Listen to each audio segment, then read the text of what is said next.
This is Vinita Verma, and today we will discuss about the DNA. DNA stands for deoxyribose sugar. All of you know that. It's very popular word. DNA सभी बच्चों ने सुना होगा, सबको पता है DNA. पर DNA actually क्या है क्या DNA? तो very simple. अगर हम फंक्शनल लेवल की बात करें, फंक्शनल एस्पेक्ट्स की बात करें, तो DNA एक ऐसा मॉलिक्यूल है जो किसी भी आपकी हमारे किसी भी स्पीसीज की इंसान जो भी ऑर्गेनिज्म है, किसी भी ऑर्गेनिज्म का जो एक्सटर्नल फीचर है उसको मेंटेन करता है, उसकी बॉडी डिजाइन को मेंटेन करता है, एज वेल एज जितने भी लाइफ प्रोसेस हैं, internal metabolic functions, all the systems, coordination, सारा का सारा कंट्रोल कौन करता है? डीएनए करता है. It means your external feature as well as your internal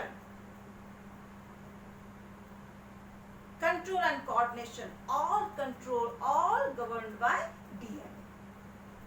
ठीक है, ये इसका एक पार्ट हो गया कि ये आप लाइफ प्रोसेस को मेंटेन करेगा एक्सटर्नली एंड इंटरनली किसी भी स्पीसीज के लिए, हर स्पीसीज का. फाइन. इसके साथ साथ उस स्पीसीज का जनरेशन यानी उसके ऑफ स्प्रिंग का भी लाइफ प्रोसेस, उसका external internal all features govern by only the molecules. This is DNA.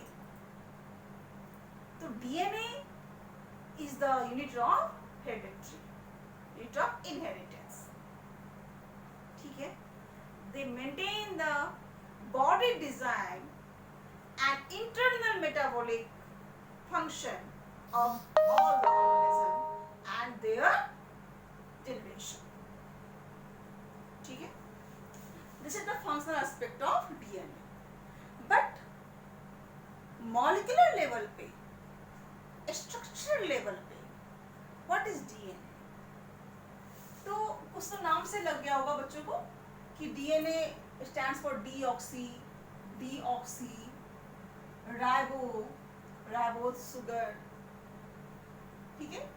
deoxyribose is the sugar molecule. ठीक है. nucleic acid, it means it resides inside the nucleus. fine. तो DNA का जो first time जिस scientist ने इसको first time identify किया था, जिसने इसको फर्स्ट टाइम डिस्कवर किया था, they was F. मार्शल ने फर्स्ट टाइम इसको आइडेंटिफाई किया था डीएनए. ठीक है. और उन्होंने कहा था कि this is the long chain of nucleotides. It mean this is the polynucleotide chain. This is the बहुत सारा न्यूक्लियोटाइड एक चेन में बंध के, बहुत सारा एन नंबर न्यूक्लियोटाइड का ये एक चेन है, long chain of nucleotides. Fine. शायद चलो ठीक है, मैं थोड़ा सा इसको छोटा करती हूँ. आई थिंक दिख नहीं रहा होगा आपको. Fine. This is the long chain of nucleotide and they exist in double stranded structure. It means this is the linear double stranded structure in case of eukaryotes. Prokaryotes में circular होता है ये. ठीक है. बट उसमें भी double stranded structure है ये, एंड दे अरेंज हेलिकली. ठीक है. तो this is the one chain, this is the second chain, and both the chain एक साथ एग्जिस्ट करता है by the bond. This is known as hydrogen bond. With the help of hydrogen bond. Fine. Now समझ जाना इसको, ठीक है। लेकिन प्रैक्टिकली जो बॉडी के अंदर एग्जिस्ट करता है ये 2 डायमेंशनल फॉर्म नहीं है इसका। This is the 3 dimensional structure of DNA in which both the strand helically arranged, and one more thing here I want to say that both the strand linearly arranged and they synthesize in anti-parallel way. It means one strand if synthesized in this direction, then next one is the in upward direction. Fine. Here तो इसलिए आप कभी भी देखते होंगे DNA की chain को, आप देखते होंगे ये 5 प्राइम 3 प्राइम लिखा होता है, 5 prime to 3 prime, 3 prime to 5 prime, ये एक इधर 5 प्राइम टू 3 प्राइम है, दूसरा चेन जो है 3 प्राइम टू 5 प्राइम होता है। ये प्राइम क्या है ये भी बताऊंगी, 5 प्राइम 3 प्राइम, लेकिन इससे इतना समझ में आपको आ गया होगा कि दोनों स्ट्रैंड जो है वह एंटी पैरेलली रन कर रहा है, both are anti parallel with each other. और आप ये भी देखते होंगे कि ये बीच बीच में स्ट्रैंड के बीच बीच में आपको ये एक बॉन्ड दिखता है, ऐसे लेटर लाइक स्ट्रक्चर दिखती होगी, and this is the hydrogen bond. That bond is very important for maintaining the double stranded structure of DNA. Only by this bond both the strand held together and maintain the stability of DNA. Fine. Now at first I want to describe the, एक चीज और देख लो आप लोग, ये जो double stranded DNA का structure हमारा है, अगर हम एक टर्न की बात करें फ्रॉम दिस वन 1 टर्न की बात करें तो इसकी जो लेंथ होती है 1 टर्न की, दिस इज 34 एंगस्ट्रम, और दोनों के बीच का जो दोनों स्ट्रैंड के बीच का जो डिस्टेंस होता है, ये डिस्टेंस जो है दोनों के बीच का, दिस इज द, यानी diameter of the strand is the 20 angstrom. और एक टर्न यानी कि एक जो इसकी पिच होती है, इसमें जो होती है कितने होंगे, कितने जो बेस पेयर कितने होंगे, this is the 10 base pair. तो ये 10 base pair per turn, fine, per turn इसकी अरेंजमेंट होगी in very common DNA, this is the B DNA structure में आप देखते होंगे ना। चलो हम इसको बाद में डिस्कस कर लेंगे, पहले तो हम मॉलिक्यूलर लेवल पे इसका स्ट्रक्चर देखेंगे, उसके बाद मैं फिर से इसको आपको बताऊंगी, ठीक है। तो ये आप सुपरफिशियली इतना जान लीजिए, this is the double stranded structure, both the strand run anti parallelly, ठीक है। 1 turn length is the 34 angstrom, diameter between them is the 20 angstrom, ठीक है। तो दो बेस के बीच का डिफरेंस जो डिस्टेंस होगा वो ऑलरेडी है ना, 10 बेस पेयर का एक टर्न है तो 3.4 एंगस्ट्रम हो जाएगा, वेरी कॉमन, और आप इसको समझ जाओगे आगे जाके, ठीक है। तो सबसे पहले जो हम डिस्कस करेंगे वो न्यूक्लियोटाइड के बारे में डिस्कस करेंगे। What is nucleotide? न्यूक्लियोटाइड क्या है, ठीक है। तो सबसे पहले न्यूक्लियोटाइड के बारे में एक बात तो आपको समझ में आ ही गई होगी, this is the structural and functional unit of DNA, fine. तो अगर हम न्यूक्लियोटाइड की बात करते हैं तो nucleotide is the structure and functional unit of DNA.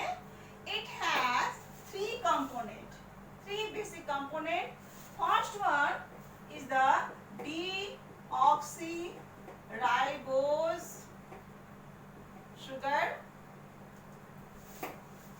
Second one is the nitrogenous base, and third one is the phosphate. These are the 3 basic component of the nucleotide. Fine. अब deoxyribose sugar को अगर आप देखोगे, क्या है deoxyribose sugar? Deoxyribose sugar is the ribose sugar का modified form है। Ribose sugar क्या है? Ribose sugar, this is the C5H10, molecular formula इसका C5H10O5। हेक्सोज में क्या होता है? C6 H12O6 वेरी कॉमन, पता है आपको ग्लूकोज का है फॉर्मूला, तो ग्लूकोज 6 कार्बन का है, तो C6H12O6 1:2:1 का रेशियो, ठीक है। तो राइबोज का क्या होगा, C5 अगर है तो ऑलरेडी आप समझ जाओ 10 and 5, ठीक है।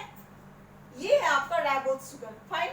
अब उसमें से एक ऑक्सीजन डीऑक्सी, एक ऑक्सीजन को डिलीट कर देना है, रिमूव कर देना है, and then it becomes deoxy ribose. ये क्या है, राइबोज। ये अब क्या होगा, अगर हम इसको ऐसे लिखते हैं तो क्या होगा, O4, हमने एक ऑक्सीजन निकाल दिया यहां से, तो ये हो जाएगा क्या, डीऑक्सी राइबोज शुगर, फाइन। तो this is the deoxyribose sugar, ठीक है।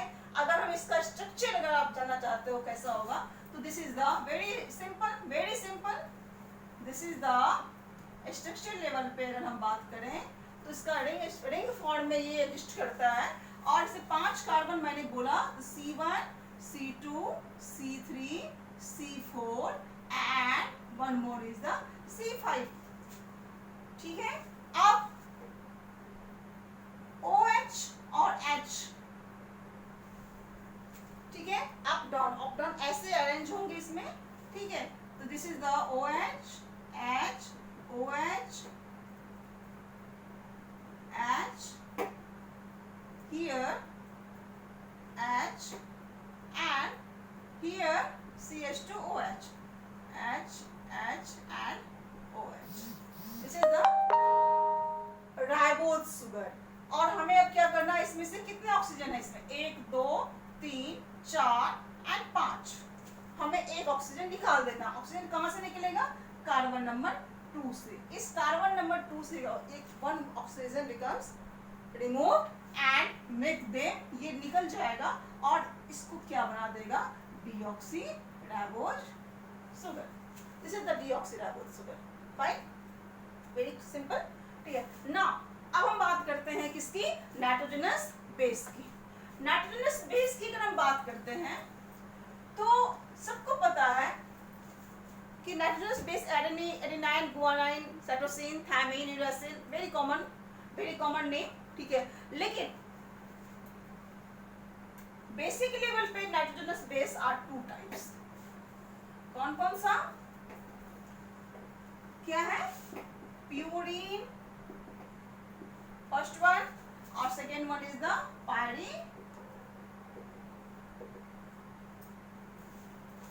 pyrimidine. These are the basic 2 nitrogenous base. Fine. Purine is the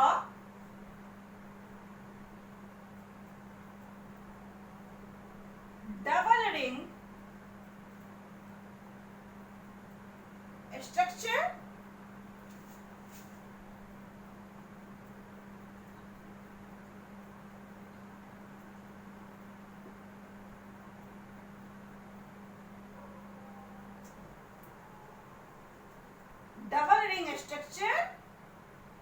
heterocyclic compound. Heterocyclic क्यों, क्योंकि एक ही एटम का ये चेन नहीं है।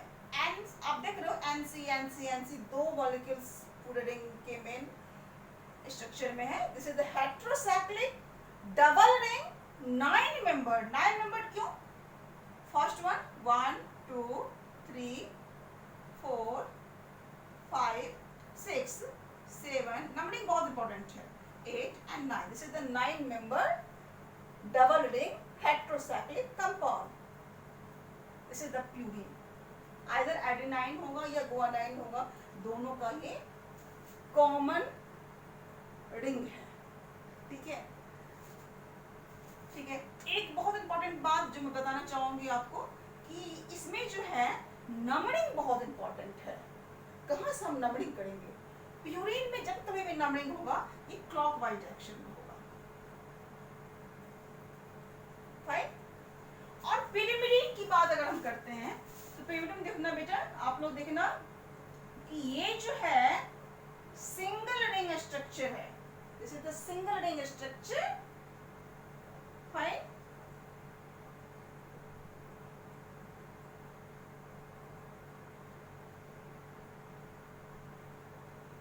structure, 6-membered, 1 2 3 4 5 and 6, 6-membered heterocyclic, 2 types of molecules present in basic ring compound, that's why. ठीक है, heterocyclic single ring, heterocyclic and 6-membered structure is the pyrimidine. Fine.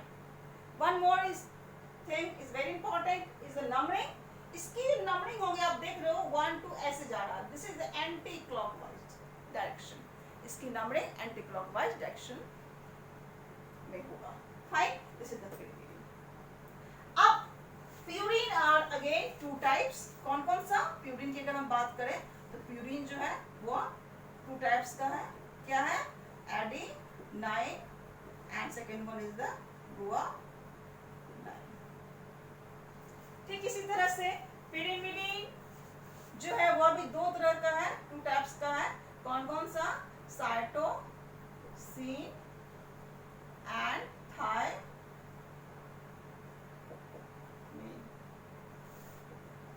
हाँ, one more pyrimidine is also, this is the uracil, but it's present in RNA chain, not in DNA. DNA में cytosine and thymine exist करेगा, RNA में cytosine and uracil exist करेगा.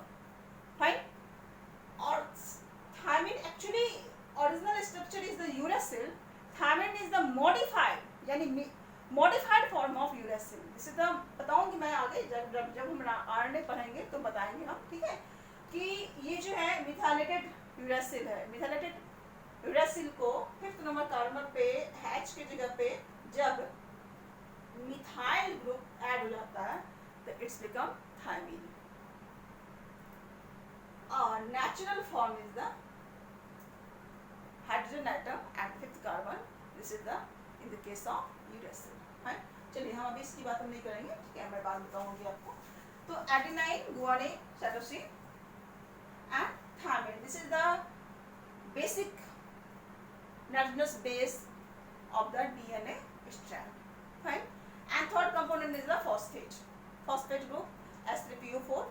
सबको पता है. ठीक है, तो ये पार्टिसिपेट करेगा इसमें. ठीक है. Now अब ये सारी जो तीनों कंपाउंड है, सारी चीजें जो है कैसे न्यूक्लियोटाइड में अरेंज होती है, इट्स वेरी इंपॉर्टेंट. कैसे कैसे कहाँ कहाँ किसकी अटैचमेंट होगी, ये बहुत ही इंपॉर्टेंट है. फाइन. अब देखो, जो सुगर मॉलिक्यूल है ये बीच में ऑलवेज सेंटर पे एग्जिस्ट करता है. इसके राइट साइड में ऑलवेज बेस अटैच्ड होंगे और लेफ्ट साइड में always phosphate group attached. This is the only arrangement. Fine. ठीक है. ठीक दूसरा न्यूक्लियोटाइड कैसे बाइंड करेगा एग्जिस्टिंग के साथ, ये देख लो. It's very simple, very simple. ये मैं ऐसे इसलिए बता रही हूँ, अभी मैं मॉलिक्यूलर लेवल पे ही बताऊंगी कि थोड़ा सा आपको इजी लगे. ठीक है, ऐसे समझ लो n नंबर ऑफ मॉलिक्यूल्स हैं. तो ये प्रीवियस न्यूक्लियोटाइड जो इनकमिंग न्यूक्लियोटाइड से बाइंड करेगा थ्रू द बॉन्ड, कैसे बाइंड करेगा? तो ये जो बाइंड करेगा ये सुगर मॉलिक्यूल प्रीवियस का इनकमिंग से बाइंड करेगा थ्रू द फॉस्फेट, यानी पिछले का सुगर मॉलिक्यूल और इनकमिंग का फॉस्फेट ग्रुप. तो ये जो आप बॉन्ड देखते हो, this is between the sugar and phosphate के बीच का बॉन्ड है. एंड इस स्पेसिफिक बॉन्ड का नाम क्या है? क्या है बेटे? Phosphodiester bond. इसको हम कहते हैं phosphodiester bond. Right? So that make the long chain through the phosphodiester bond. अब दूसरा बॉन्ड जो है हमारा है फॉस्फेट के अलावा जो शुगर से जो ग्रुप अटैच होती है वो है बेस, नाइट्रोजनस बेस। ये जिस बॉन्ड से दिस बॉन्ड से शुगर मॉलिक्यूल से बाइंड करेगा, this bond is called glycosidic bond. This is the glycosidic linkage, this is the phosphodiester bond. Fine, तो ये हमारी एक चेन ऐसे बनेगी, रन करेगी, ठीक है। अब क्वेश्चन बच्चे पूछ सकते हैं कि क्यों एंटी पैरेलल दोनों चेन रन करता है, क्यों पैरेलल क्यों नहीं? अब देखो बेटे, अगर दूसरे चेन की हम बात करते हैं तो ये क्या होगा, इसके राइट साइड में बेस है और लेफ्ट में क्या है, फॉस्फेट है। ठीक, दूसरा मॉलिक्यूल ऐसे अरेंज होगा, ठीक है। अब देखो, ध्यान से देखना, ठीक है, ये बेस, ये फॉस्फेट। तो अब देखो क्या है, अगर ये जो है, ठीक है, ये बॉन्ड ऐसे इसमें इसकी बाइंडिंग होगी, फाइन। तो ये दूसरा चेन है। अगर ये, और ये भी पता है कि जो दोनों चेन एक दूसरे से के साथ जो हेल्ड करते हैं टुगेदर, ठीक है, थ्रू द हाइड्रोजन बॉन्ड के, हाइड्रोजन बॉन्ड्स के थ्रू ये दोनों आपस में बॉन्डेड होते हैं। और ये हाइड्रोजन बॉन्ड का फॉर्मेशन जो होता है बेस और बेस के बीच होता है, ठीक है। तो बेस, इसका बेस किधर है, यहाँ पे है। इस दूसरे चेन का बेस कहाँ है, ये यहाँ पे है। तो क्या ये स्टेबिलिटी शो कर रहा है? ये क्या फॉर्मेशन हाइड्रोजन बॉन्ड का is a weak bond, hydrogen bond is a weak bond, है ना। तो ये क्या फॉर्मेशन करेगा, फॉर्म होगा, बीच में फॉस्फेट ग्रुप भी है, तो क्या एग्जिस्ट करेगा? ये नहीं करेगा, बिल्कुल नहीं करेगा, ठीक है। अगर हो सकता है अनफॉर्चुनेटली या कभी कोइंसिडेंटली अगर ये बॉन्ड फॉर्म कर भी गया तो स्टेबिलिटी इसकी नील, जीरो होगी, fine, very unstable. And we know that DNA is a very stable structure, this is the genetic material, that's why they have to be stable, they must be stable, ठीक है। तो DNA के structure में जितने modifications होते हैं, चाहे आपने यूरेसिल की जगह पे थायमिन लेते हो, डीऑक्सीराइबोज शुगर लेते हो राइबोज की जगह पे, उसका भी एक रीजन रहता है कि हम ऑक्सीजन क्यों डिलीट करते हैं, ठीक है। अब मैं बताऊंगी आपको, अभी फिर हम उस पर आते हैं, ठीक है, तो हम डिस्कस करेंगे। फिलहाल हम देख लेते हैं कि एंटी पैरेलल क्यों है। एंटी पैरेलल इसलिए कि बेस के बीच में हाइड्रोजन बॉन्ड का फॉर्मेशन होना है, इसकी स्टेबिलिटी, इसकी स्ट्रक्चर के मेंटेनेंस के लिए, ठीक है। और ये बेस के बीच में हाइड्रोजन बॉन्ड तभी फॉर्म करेगा जब दोनों बेस आपस में एक दूसरे के आमने सामने होंगे, ठीक है। तो इनको आमने सामने होने के लिए क्या करना पड़ेगा, इसको क्या करना पड़ेगा बताओ। इसको आमने सामने होने के लिए हम इस स्ट्रक्चर को ऐसे कर देते हैं, उलट दे। अगर हम इसको उलट देंगे तो क्या होगा, ठीक है। तो ये किधर आ जाएगा, बेस इधर लेफ्ट में और राइट में फॉस्फेट, ठीक है। और बाइंडिंग फॉस्फोडाइस्टर बॉन्ड कैसे बनेगा, ऐसे बनेगा, ना कि ये ऐसे। ये बेस कहाँ पे, ये फॉस्फेट, ये बेस, और ये बॉन्ड कैसे बनेगा, लाइक दैट, ठीक है। अब ये दोनों, इस स्ट्रैंड का बेस और इस स्ट्रैंड का बेस दोनों आमने सामने प्रेजेंट है और हाइड्रोजन बॉन्ड का फॉर्मेशन करेगा और बोथ द स्ट्रैंड एक दूसरे के साथ स्ट्रांगली अरेंज रहेंगे। तो इसीलिए हम क्या करते हैं, ये अगर इस डायरेक्शन में मूव कर रहा है, अरेंजमेंट इसकी है, तो इसकी एंड में कैसी होगी, इसकी अपोजिट होगी, ठीक है। अब इसका मतलब ये नहीं है कि ये जो बेस है कार्बन नंबर चेंज कर लेता है अपना, ऐसा नहीं है। ये क्या होता है एक्चुअली, अगर हम इसके स्ट्रक्चर की बात करें तो एक चीज बिल्कुल ध्यान से देखना बच्चों, यहाँ सब कुछ क्लियर हो जाएगा, ठीक है। अगर ये बिल्कुल ध्यान से देखना, ये आपका डीऑक्सीराइबोज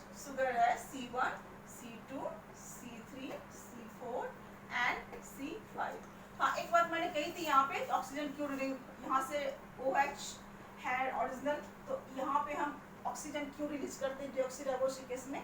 बिकॉज ऑफ अगर oxygen is the very big molecule, ठीक है, इट हैज कितने इलेक्ट्रॉन होंगे इसमें? 6 electron at in the outermost orbit. That's why क्या होगा, यहाँ OH ग्रुप है और यहाँ भी OH ग्रुप है, तो ये आपस में क्या करेंगे, एक दूसरे के बहुत क्रॉडिंग हो जाएगी, इलेक्ट्रॉन की बहुत क्रॉडिंग हो जाएगी और ये स्टेरिक हिंड्रेंस को पैदा करेंगे। तो स्टेरिक हिंड्रेंस है, ये जब क्रिएट होगा तो सारे मॉलिक्यूल एक दूसरे को क्या करेंगे, रिपेल करेंगे, इधर उधर डिस्टेबल करने की कोशिश करेंगे, एक दूसरे को धक्का धुक्की करेंगे। तो क्या होगा इससे, स्टेबिलिटी क्या होगी, स्टेबिलिटी क्या हो जाएगी, वीक पड़ जाएगी। और डीएनए को हर हाल में वेरी स्टेबल होना है, ठीक है। तो इसीलिए डीएनए का ये मॉडिफिकेशन डीएनए में होता है, इसका शुगर जो है वह डीऑक्सीराइबोज फॉर्म में रहेगा, ना कि राइबोज फॉर्म में, to avoid steric hindrance. Fine ना, एक चेन ऐसे मूव कर रहा है, दूसरा आप देखो, बिल्कुल ध्यान से देखना, बिल्कुल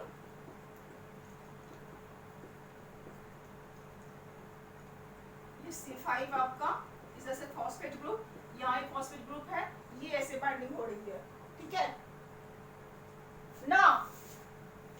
अगर हम इसको देखेंगे, इसमें क्या होगा, इसको एंटी पैरेलल होना है, ठीक है। तो इसका कैसा होगा एलिमेंट, इसका एलिमेंट उल्टा, ये ऐसे हो जाएगा। आप जब बनाए, जैसे मैं तो बोर्ड पे बना रही हूँ, आप जब बनाए तो आप कॉपी को उल्टा करके और फिर उसको सीधे कर देना, बिल्कुल सही, वैसे ही सेम टू सेम आ जाएगा। ये है सुपर मॉलिक्यूल, ठीक है, इसको हमने उल्टा करके बनाया है। इसका कैसे नंबरिंग किधर से होगा, अब इधर से होगा। ये है आपका C1, C2, C3, C4 and this one is the C5, और इससे क्या अरेंज होगी, अटैच होगी फॉस्फेट ग्रुप। ठीक इसी तरह से this is the C3, C4, C5 phosphate, C2 and C1। Basis जो बेस होंगे अटैच कहाँ से होंगे, C1 से, C1 से बेस अटैच होगा, ठीक है, फाइन, ठीक है। तो इसको मैं अभी थोड़ा रब करती हूँ, तो आप समझाने के लिए तो दिखाना चाहती हूँ आपको कि ये जो है और ये जो फॉस्फेट एंड ये लिंकेज ऐसे होगा, ऐसे ये चेन रन करेगी। तो ये बेस, इसका बेस कहाँ पे है, इसका बेस है यहाँ पे, इसका बेस कहाँ पे है, इसका बेस है यहाँ पे, ठीक है। C1 से ऑलवेज मैंने कहा था बेस का पोजीशन C1 है। कार्बन नंबर 1 से बेस अटैच्ड होंगे शुगर के, और कार्बन नंबर 5 से शुगर के, कार्बन नंबर 5 से जो है फॉस्फेट ग्रुप अटैच्ड होगा। तो अब ये दोनों सामने सामने आ गया ना, हाँ, यस। तो ये बेस का एलिमेंट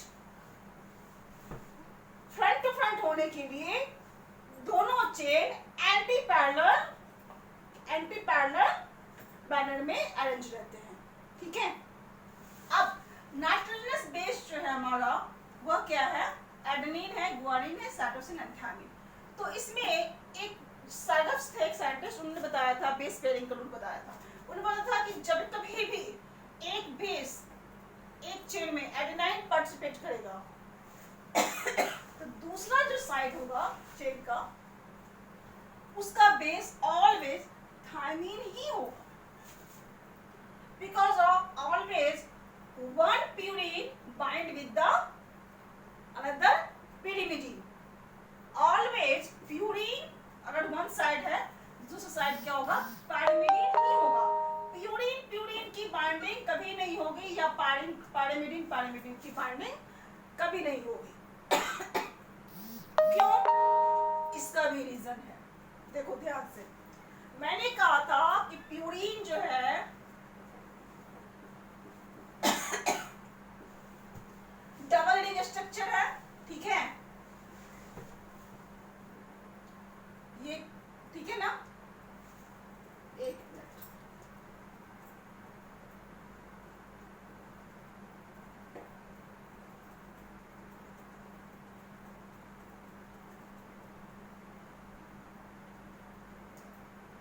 रिंग स्ट्रक्चर है, ठीक है, और ये कार्बन नंबर 7, 8, 9, ये नाइट्रोजन 9 नंबर की 9 मेंबर, ठीक है, और ये जो बाइंडिंग होगी C1 की ये 9 कार्बन से यहाँ से होगी, ठीक है। ये डबल रिंग स्ट्रक्चर है और ये क्या है, ये भी डबल रिंग स्ट्रक्चर है। तो जब ये दोनों ही डबल रिंग स्ट्रक्चर हो जाएगा तो क्या होगा, क्या होगा बताओ।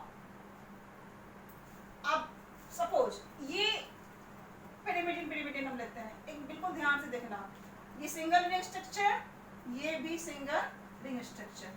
तो देखो इस दोनों के बीच की जो डिस्टेंस है ये क्या है, कम है, और इसके बीच की डिस्टेंस क्या है, ज्यादा है, क्योंकि ये कम स्पेस ऑक्यूपाई कर रहा है, ये ज्यादा स्पेस लेगा, क्योंकि डबल रिंग है इसके पास सिंगल रिंग है।